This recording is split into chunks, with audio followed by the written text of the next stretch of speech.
খোয়াই জেলাভিত্তিক বালবিজ্ঞানী প্রদর্শনী এবং এক দিবসীয় বিজ্ঞান সেমিনার আয়োজন ঘিরে গোটা কল্যাণপুর জুড়ে ব্যাপক উৎসাহের পরিমণ্ডল। উল্লেখ্য, আজ অর্থাৎ 14 ডিসেম্বর থেকে আগামী অর্থাৎ 15 ডিসেম্বর এই 2 দিনব্যাপী কল্যাণপুর দ্বাদশ শ্রেণী বিদ্যালয়ে শুরু হয়েছে বিজ্ঞানের এই মেগা আয়োজন। এই উপলক্ষে আজ ব্যাপক উৎসাহ বান্ধব পরিবেশের মধ্যে লুটাস কমিউনিটি হলে গোটা আয়োজনের উদ্বোধন পর্ব সম্পন্ন হয়। ত্রিপুরা বিধানসভার মুখ্য সচেতক কল্যাণী সাহা রায়, বিধায়ক পিনাকি দাস চৌধুরী, খোয়াই জেলা পরিষদের সহসভাপতি হরিশঙ্কর পাল, কল্যাণপুর পঞ্চায়েত সমিতির চেয়ারম্যান সোমেন গুপ প্রমুখদের উপস্থিতিতে এই উদ্বোধন পর্ব সম্পন্ন হয়। নিজের আলোচনায় অংশগ্রহণ করে শ্রীমতী কল্যাণী সাহা রায় দাবি করেন, বিজ্ঞান ছাড়া আমরা চলতে পারি না, বিজ্ঞানকে সদর্থকভাবে ব্যবহার করতে হবে। ঠিক তেমনি বিজ্ঞানের অগ্রগতির উপর ভর করে এই মুহূর্তে গোটা দেশ তীব্র গতিতে এগিয়ে চলেছে বলেও শ্রীমতী সাহা রায় এর দাবি।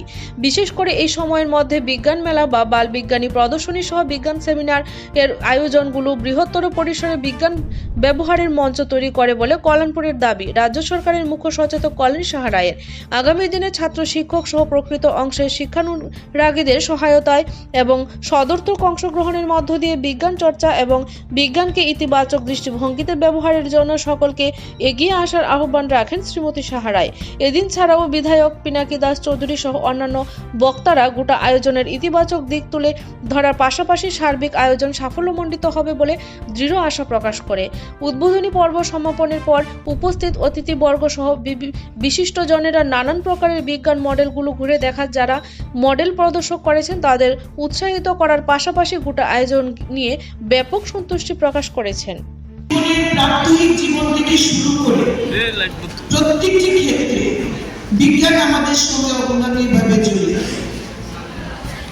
বিজ্ঞান শুধু আজকে একটি বিষয় নয় যে একটি সাবজেক্ট, এটাকে পড়লাম না, জীবনকে অনুধাবন করা, দেশের অগ্রগতিকে চাক্ষুষ করা, সবটাই হচ্ছে বিজ্ঞান। এবং আজকে